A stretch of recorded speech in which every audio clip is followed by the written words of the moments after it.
Micro Focus Security Strategy'den Nikols beyefendiyi buraya davet ediyoruz.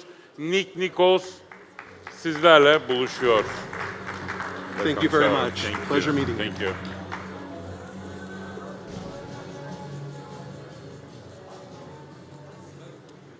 Good afternoon. So as was discussed earlier this morning, most businesses are really interested in what they can do to really drive digital transformation. And as we also discussed, security is a key component in really having successful digital transformation, primarily because we're trying to take advantage of our IT investment and turning it into a greater competitive advantage. But we need to do so in a very secure fashion. Now, it's important to recognize that not all digital transformations are created equal. And as we can see with this chart, there is actually a maturity with digital transformations. So many organizations might start small. They might start more on the lagging or vague side. And then they'll try to improve and gain greater advantage as they mature over time.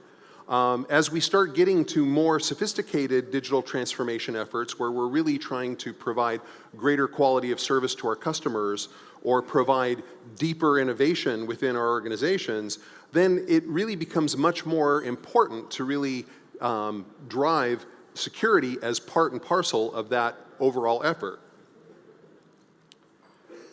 However, most organizations still are looking for easy answers. They want a simple solution. And so this often leads them to look for silver bullets, if you will. And what I mean by a silver bullet is not necessarily the kind that kills werewolves, but the simple, almost magical solution to a very complex problem. So this has a lot to do with why many digital transformations fail.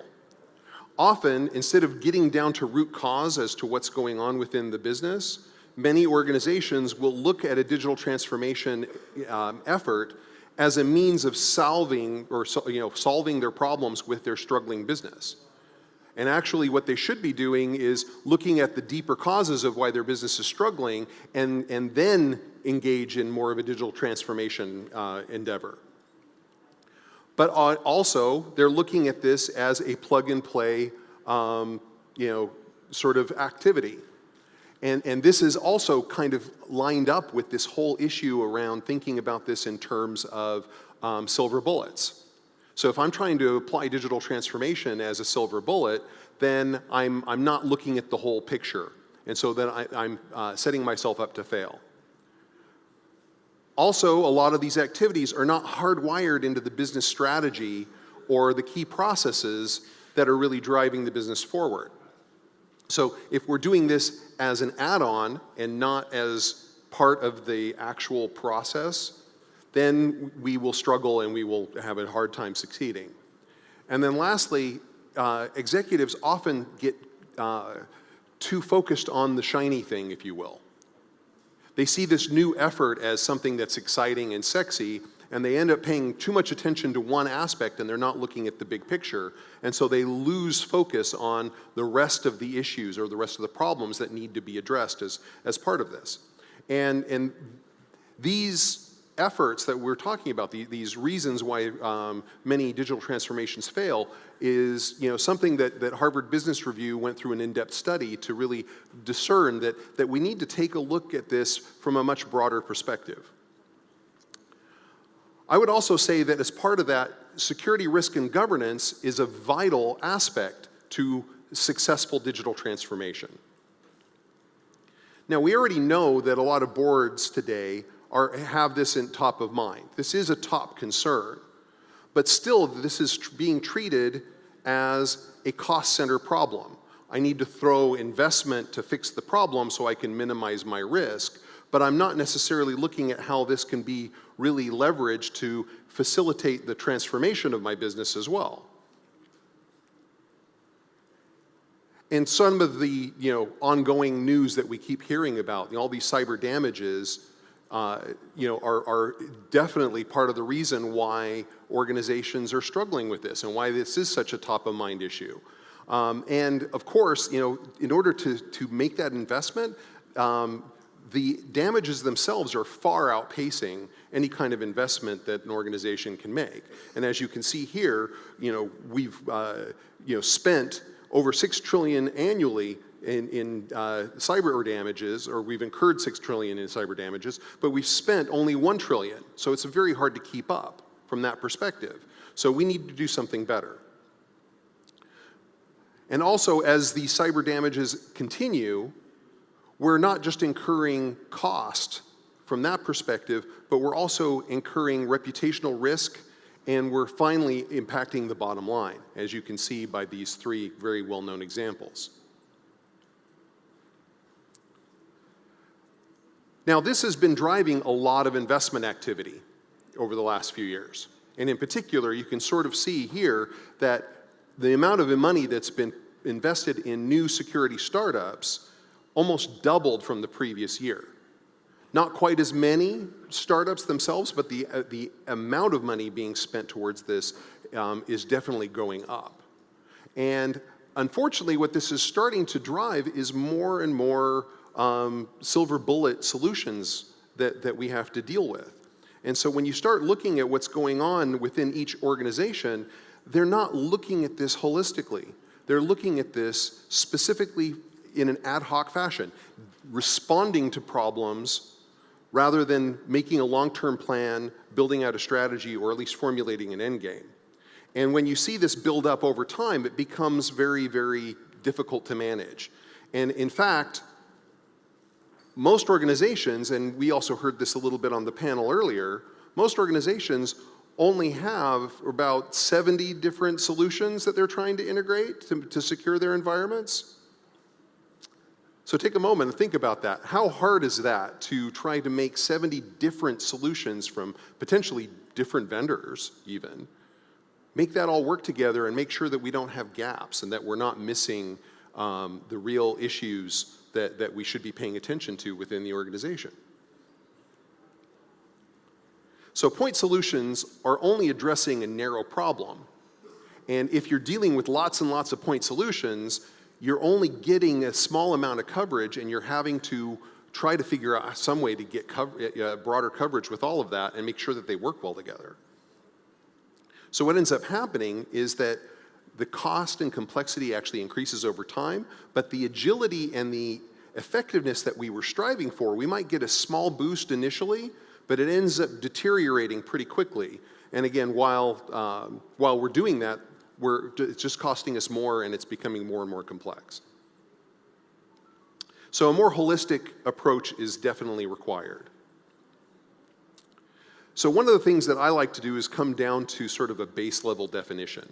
Now, I know when we talk about different security experts, everybody sort of brings their own perspective and their own backgrounds to the mix. So if you have a background in network security, a lot of times you'll be thinking about firewalls. You'll be thinking about how to defend the perimeter. If you're coming to security from an endpoint security background, a lot of times you're thinking about malware and antivirus protection, and also how to harden the endpoints. If you're coming at things from a security operations center, you're thinking about how to detect these advanced threats and how to hunt and search to see what's going on from them.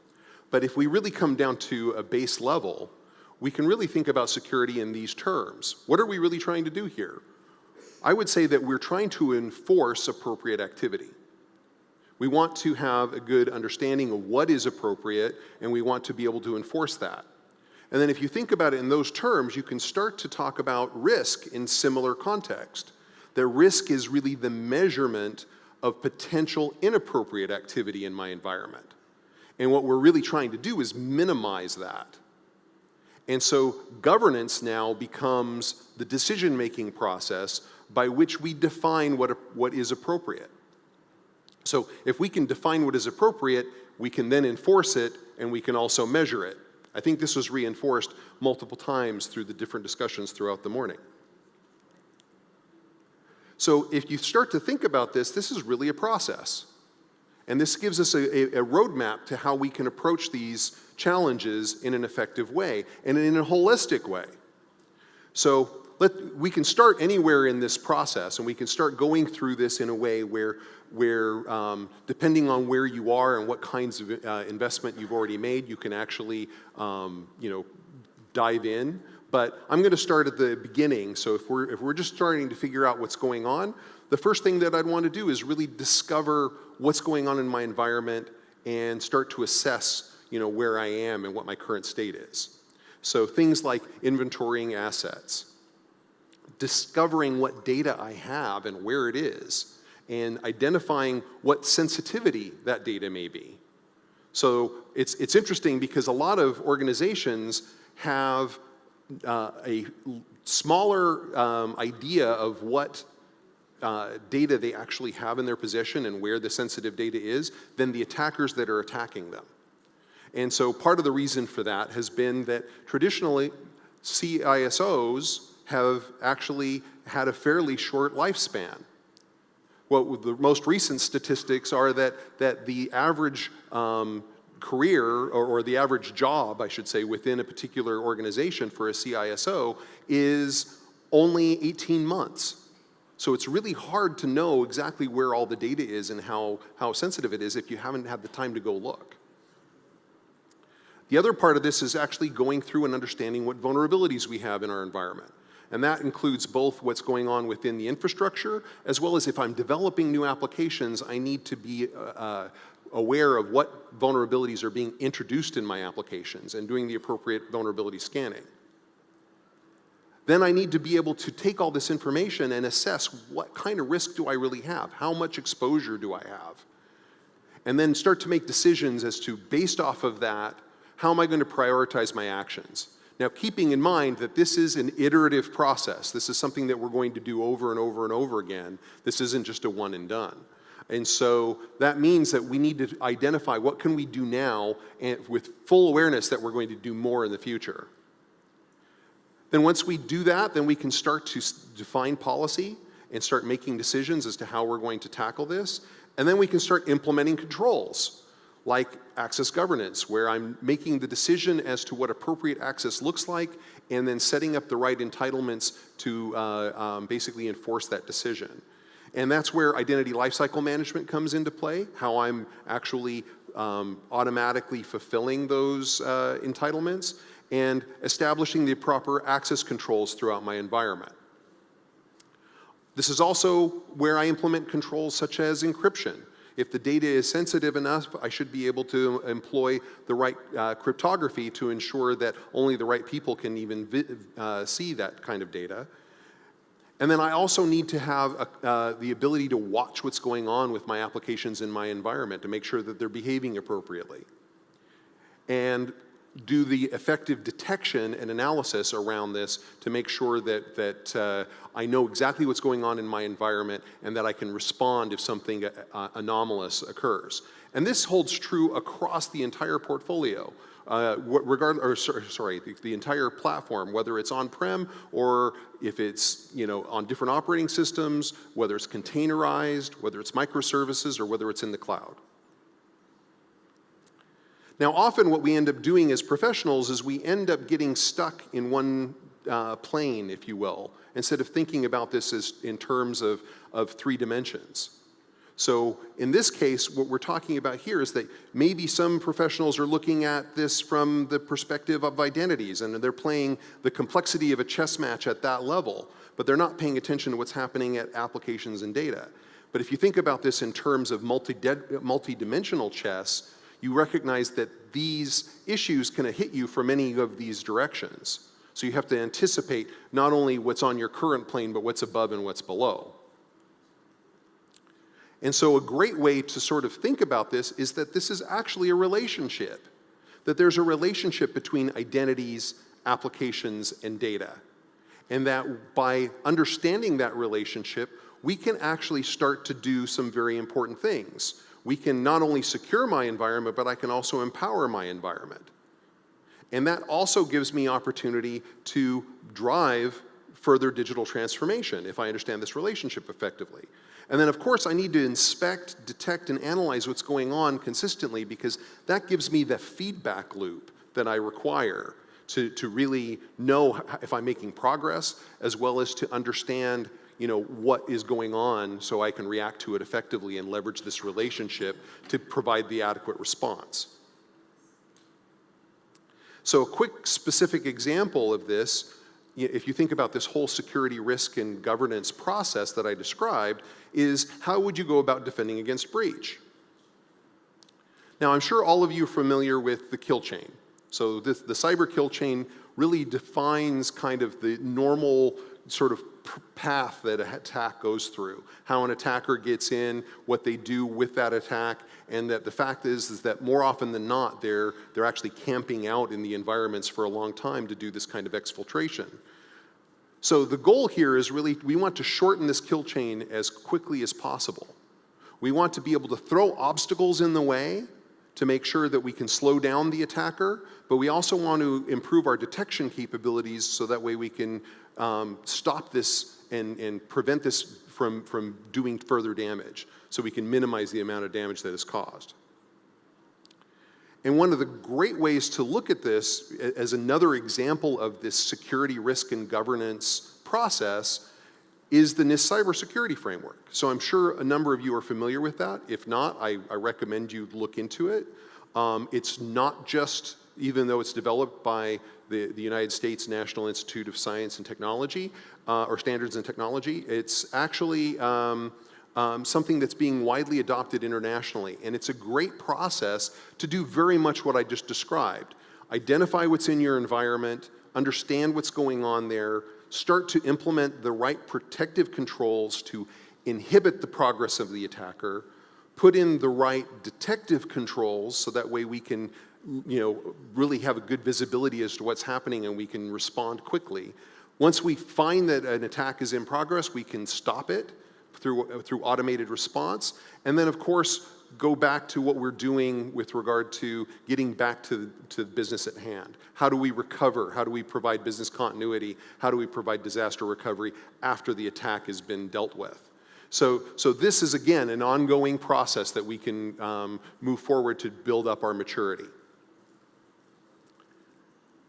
So in closing, I just wanted to point out that, you know, we need to take a holistic approach. So this joke is really, you know, for the developers here, that, but we do have to think about things in a global fashion.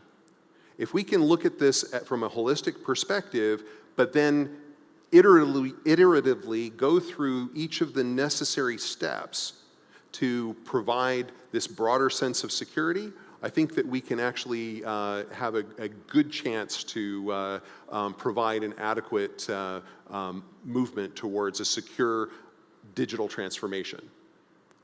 Thank you very much.